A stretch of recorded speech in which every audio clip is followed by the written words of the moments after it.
हरे कृष्ण। ओम अज्ञानतिमिरन्धस्य ज्ञानाञ्जनशलाकाय चक्षुरुन्मीलितं येन तस्मै श्रीगुरुवे नमः। हरे कृष्णा। श्री प्रभुपाद की जय, श्री गुरुदेव की जय, ग्रंथराज श्रीमद् भागवतम की जय। भगवान कितनी अद्भुत अद्भुत लीलाएं करते हैं।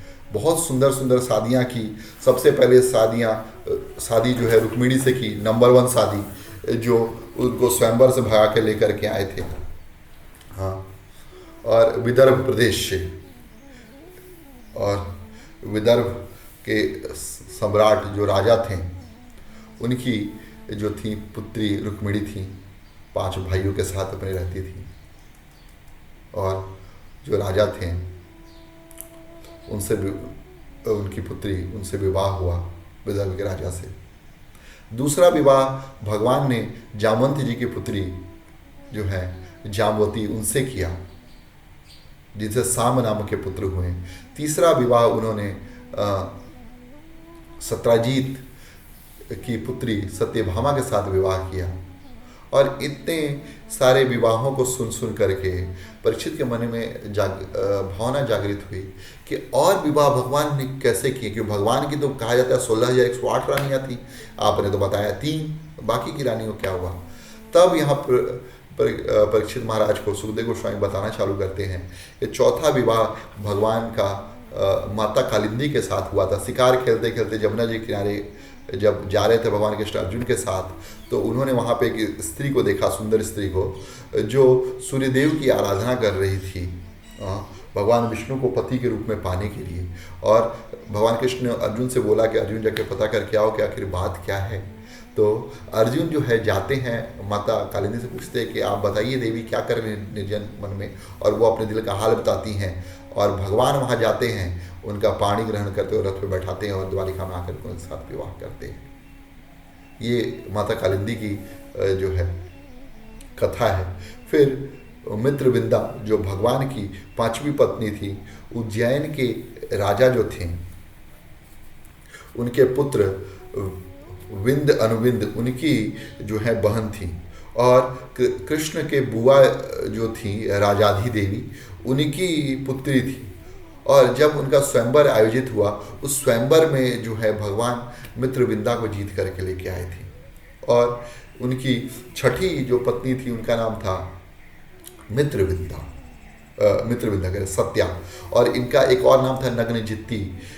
ये कौशलपुर के राजा थे नग्नजीत, उनकी पुत्री थी। और उन्होंने एक शर्त रखी थी, कोई भी व्यक्ति मेरे साथ दुर्दांत बैल या सांड हैं जो इनके नाक में नथ पहना देगा, एक ही साथ मैं उसके साथ विवाह कर दूंगा।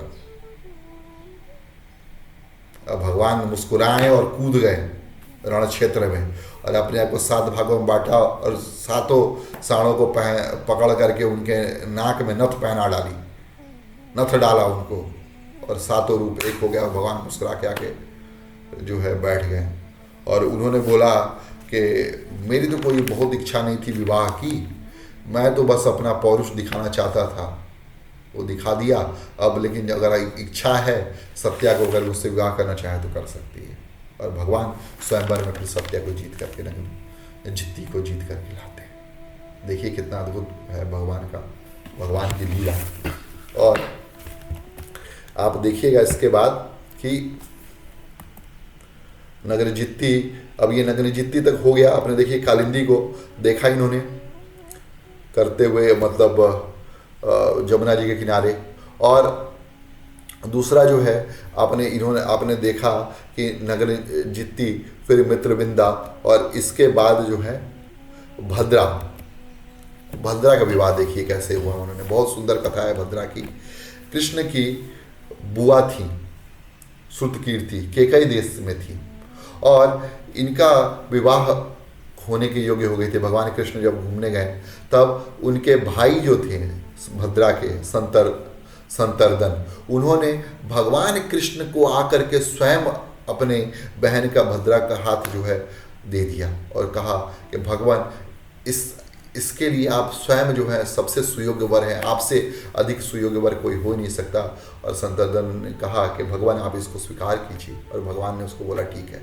और आप देखिए कितना सुंदर तरीके से वरमाला जो है भद्रा डाल रही हैं। इसके बाद जो है लक्ष्मणा जो है, यहाँ पे एक प्रतियोगिता हुई। लक्ष्मणा जब थी मध्य देश के राजा की कन्या थी, वहाँ पे जैसे गरुड़ जो है अमृत को हर खिलाते हैं, वैसे ही भगवान ने स्वयंवर में उसे जीता। इसमें एक शर्त थी कि जो मछली जो है उसको ऊपर घूम रही मछली, और उसका जो है प्रतिकार करना है, उस मछली की आंख को भेदना है, उस मछली की आंख को भेदना था। और भगवान और मछली जो है वो चलती हुई मछली थी, मछली घूम रही है, उसके आंखों को भेजना था। और भगवान ने जो है उसके आंखों को एक के बाद एक कई तीरों से उसको भेद डाला, और वहाँ पे जो है स्वयंवर को जीत करके जो है लक्ष्मणा को लेकर के भगवान आए।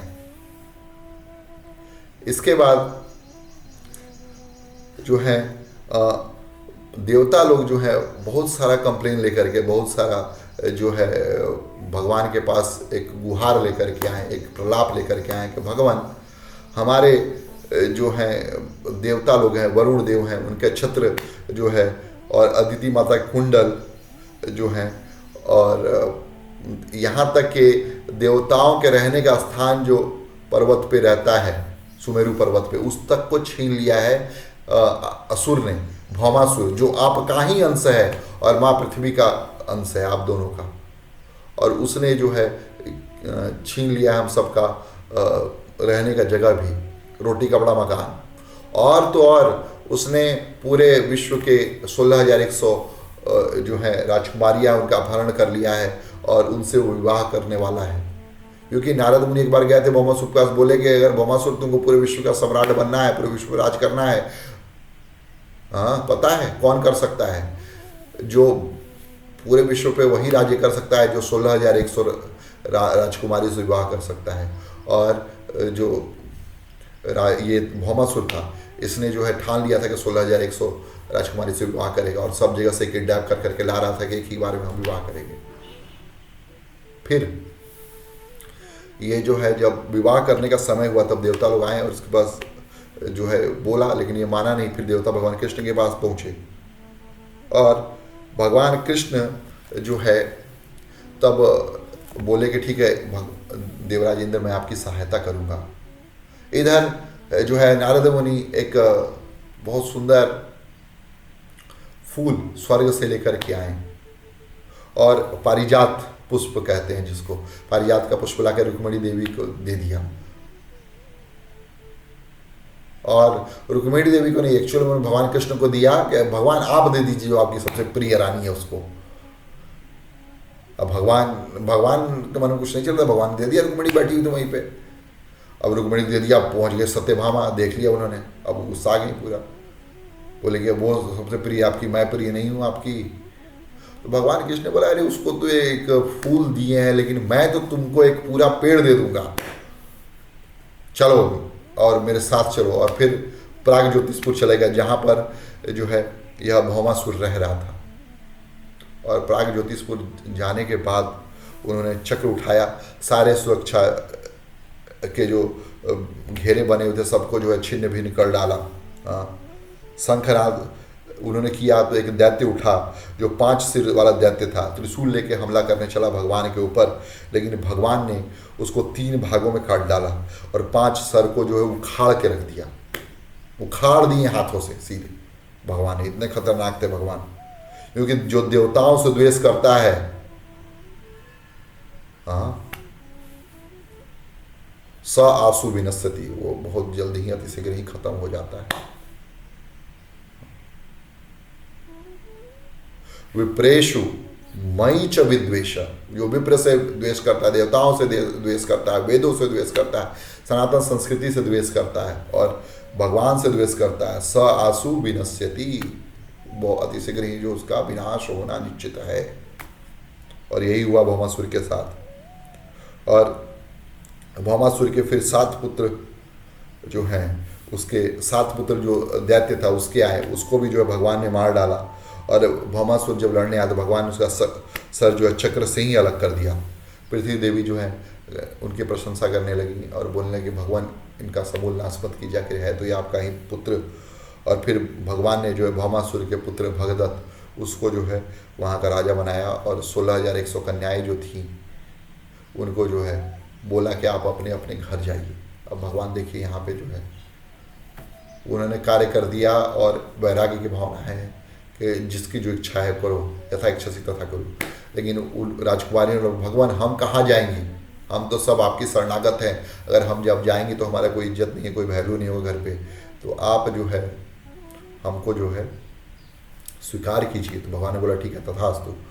और भगवान ने सबके लिए जो है बहुत 16,100 रथों के का जो है इंतजाम किया और सबको जो द्वारिका भिजवाया और सबके साथ एक ही मुहूर्त में जो है उन्होंने विवाह किया अलग अलग मंडपों में। 16,100 अपने आप को जो है विभाग करके अपने आप को और एक्सपेंड कर दिया 16,100 भागों में। इस तरीके से जो भगवान कृपा करते हैं, लीला करते हैं। हाँ। और ये भगवान के जो है पूरी जितना भी शादियाँ हुई सबकी कथा इसमें जो है आ जाती है। और आप जो है अवश्य इस कथा को सुनिए और जो है अधिक से अधिक शेयर कीजिए, लाइक कीजिए, सब्सक्राइब कीजिए ताकि हम जो है इस कथा को और सुंदर तरीके से कर सकें।